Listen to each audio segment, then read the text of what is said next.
Hi guys, welcome back to my YouTube channel.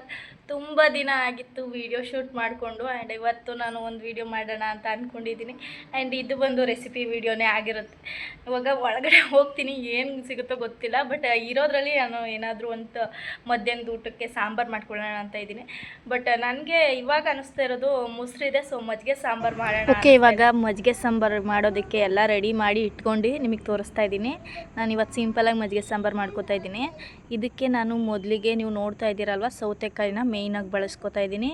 ಇನ್ನು ಮಾಮೂಲಿ ಮಜ್ಜಿಗೆ ಸಾರು ಯಾವ ರೀತಿ ಮಾಡ್ತಾರೆ ಆ ರೀತಿ ಮಾಡ್ತಾಯಿದ್ದೀನಿ. ಸ್ವಲ್ಪ ಕಾಯಿ, 2 ಹಸಿರು ಮೆಣಸಿಕಾಯಿ, ಸ್ವಲ್ಪ ಜೀರಿಗೆ, ಬೆಳ್ಳುಳ್ಳಿ ಮತ್ತು ಒಗ್ಗರಣೆಗೆ ಕೆಂಪು ಮೆಣಸಿಕಾಯಿನ ತೊಗೊಂಡಿದ್ದೀನಿ. ನಾನು ಇವತ್ತು ಸಾಂಬಾರು ಸೊಪ್ಪಿಲ್ಲ ಅಂತ ಹೇಳಿ ಕರಿಬೇವಿನ ಸೊಪ್ಪನ್ನೇ ಗ್ರೈಂಡರ್ಗೆ ಹಾಕೋ ರುಬ್ಕೊತಾ ಇದ್ದೀನಿ. ನೀವು ಸಾಂಬಾರು ಸೊಪ್ಪಿದ್ರೆ ಸಾಂಬಾರು ಸೊಪ್ಪನ್ನ ಹಾಕ್ಕೋಬೋದು. ಇನ್ನು ಇವತ್ತಿನ ಮಜ್ಜಿಗೆ ಸಾಂಬಾರಲ್ಲಿ ಕೆಲವೊಂದು ಐಟಮ್ಸ್ ಮಿಸ್ ಆಗಿದೆ. ಸೊ ಇನ್ನು ಈ ಕಡೆ ಖಾರ ರುಬ್ಬಾದ ತಕ್ಷಣ ಒಂದು ಪಾತ್ರೆನ ಬಿಸಿಗಿಟ್ಟು ಅದರಲ್ಲಿ 2 ಟೇಬಲ್ ಸ್ಪೂನ್ ಎಣ್ಣೆ, ಜೀರಿಗೆ, ಸಾಸಿವೆ, ಕರಿಬೇವಿನ ಸೊಪ್ಪು ಹಾಕಿ ನೀಟಾಗಿ ಫ್ರೈ ಮಾಡಿ ಒಣಗಿರೋಂಥ ಕೆಂಪು ಮೆಣಸಿಕಾಯಿನ ಹಾಕಿ ಫ್ರೈ ಮಾಡ್ಕೊಳ್ಳಿ. ಸೊ ಅದು ನೀಟಾಗಿ ಫ್ರೈ ಆಗಿದೆ ಅಂದಾಗ ಹಚ್ಚಿಟ್ಕೊಂಡಿರೋವಂಥ ಈರುಳ್ಳಿ, ನಂತರ ಅದು ಫ್ರೈ ಆದಮೇಲೆ ಸ್ವಲ್ಪ ಅರಿಶಿಣದ ಪುಡಿನ ಹಾಕಿ ಮಿಕ್ಸ್ ಮಾಡಿ. ಪುಡಿ ಈರುಳ್ಳಿ ಮಿಕ್ಸ್ ಆದಮೇಲೆ ನಾನು ಸೌತೆಕಾಯಿನ ಹಚ್ಚಿಟ್ಕೊಂಡಿದ್ದೆ ಚಿಕ್ಕದಾಗಿ, ಅದನ್ನು ಕೂಡ ಈಗ ಹಾಕ್ಕೊಂಡು ನೀಟಾಗಿ ಮಿಕ್ಸ್ ಮಾಡ್ಕೊತಾ ಇದ್ದೀನಿ. ಸೌತೆಕಾಯಿ ಈರುಳ್ಳಿ ಮಿಕ್ಸ್ ಆದಮೇಲೆ ಒಂಚೂರು ಉಪ್ಪನ್ನು ಹಾಕ್ಕೊತಾ ಇದ್ದೀನಿ.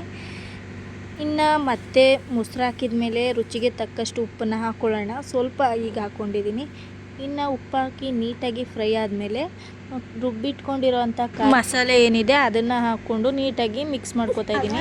ನೀವು ಎಷ್ಟು ಜನ ಇದ್ದೀರಾ ಅನ್ನೋದನ್ನು ನೋಡಿ ಅದ್ರ ಮೇಲೆ ನೀರನ್ನ ಸೇರಿಸ್ಕೊಳ್ಳಿ. ನಾನು ಇಲ್ಲಿ 2-3 ಜನಕ್ಕೆ ಆಗೋಷ್ಟು ಅಷ್ಟೇ ಮಾಡ್ಕೊತಾ ಇದ್ದೀನಿ. ನಿಮ್ಗೆ ಎಷ್ಟು ಜನ ಇದೆ ಅಷ್ಟು ಜನಕ್ಕೆ ನೋಡಿ ಮಾಡ್ಕೊಳ್ಳಿ. ಇನ್ನು ಇದು ಕರೆಕ್ಟಾಗಿದೆಯಾ ಅಂತ ಹೇಳಿ ನೋಡಿ. ಉಪ್ಪನ್ನು ಇನ್ನೂ ಕಮ್ಮಿ ಆಗಿದರೆ ಇನ್ನೊಂಚೂರು ಉಪ್ಪನ್ನು ಹಾಕ್ಕೊಂಡು ತಿರುಗಿಸಿ ಮುಚ್ಚಿ ಒಂದು ಪ್ಲೇಟಲ್ಲಿ. ಸೊ ಅದನ್ನು ಮುಚ್ಚಿಟ್ಟು ಈ ಕಡೆ 1 ಪ್ಯಾಕೆಟ್ ಮೊಸರನ್ನ ಓಪನ್ ಮಾಡ್ಕೊಳ್ಳಿ. ಮೊಸರಲ್ಲಿ ಯಾವುದೇ ರೀತಿ ಗಂಟಿಲ್ಲದೆ ಇರೋಂಗೆ ನೀಟಾಗಿ ಮಿಕ್ಸ್ ಮಾಡ್ಕೊಳ್ಳಿ. ಮಿಕ್ಸ್ ಮಾಡಿ ಎಷ್ಟು ನೀರು ಬೇಕು ಅಷ್ಟನ್ನು ಮೊಸರಿಗೆ ಕೂಡ ಸೇರಿಸ್ಕೊಳ್ಳೋದಾರೆ ಸೇರಿಸ್ಕೋಬೋದು ನೀವು. ಇನ್ನು ಮುಚ್ಚಿ ಬೇಯಿಸಿರೋಂಥ ಈ ಸೌತೆಕಾಯಿ ಕಾಯಿ ಮಸಾಲೆನ ತೆಗೆದು ಆರೋದಕ್ಕಿಡಿ. ಇದು ಆರಿದ ಮೇಲೆ ನೋಡಿ ಉಪ್ಪು ಖಾರ ಎಲ್ಲ ಕರೆಕ್ಟಾಗಿದ್ದರೆ ಮೊಸರನ್ನ ಸೇರಿಸ್ಕೊಳ್ಳಿ.